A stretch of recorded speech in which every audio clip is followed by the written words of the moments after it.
സാങ്കേതിക ഡിജിറ്റൽ സർവകലാശാല വിസി നിയമനത്തിൽ ഗവർണർക്കെതിരെ വീണ്ടും കോടതിയിൽ സർക്കാർ നിലപാട് അറിയിക്കും. സിസ തോമസ് അയോഗ്യയാണെന്ന കാര്യം സർക്കാർ സുപ്രീം കോടതിയെ അറിയിക്കും.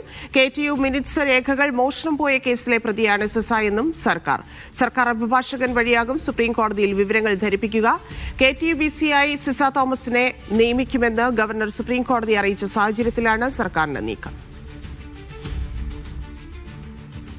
വിജിൻ വായന്തോട് ചേരുന്നുണ്ട്. വിജിൻ, ഗവർണർ സിസയെ വീണ്ടും നിയമിക്കുന്നു എന്ന സാഹചര്യത്തിലാണ് സർക്കാർ ഇപ്പോൾ നീക്കം നടത്തിയിരിക്കുന്നത്. എന്തൊക്കെയാണ് നീക്കങ്ങൾ?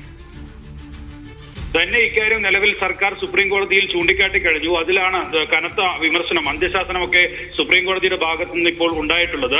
ഡിജിറ്റൽ സാങ്കേതിക സർവകലാശാല വിസി നിയമനത്തിൽ സർക്കാരും ഗവർണറും തമ്മിൽ ഒരു സമവായത്തിൽ എത്തുന്നില്ലെങ്കിൽ തങ്ങൾ നിയമനം നടത്തുമെന്നുള്ളതാണ് സുപ്രീം കോടതി ഇപ്പോൾ വ്യക്തമാക്കിയിരിക്കുന്നത്. നേരത്തെ മുഖ്യമന്ത്രി നൽകിയ പ്രയോറിറ്റി ലിസ്റ്റ് മറികടന്ന് സിസ തോമസിനെ KTU വിസിയായി നിയമിക്കാനുള്ള നീക്കവും ഒപ്പം തന്നെ രാജപ്രിയ എന്നുള്ള മറ്റൊരു ആളെ ഡിജിറ്റലിലേക്ക് നിയമിക്കാനുള്ള നീക്കമായിരുന്നു നിലവിൽ ഗവർണർ നടത്തിയത്.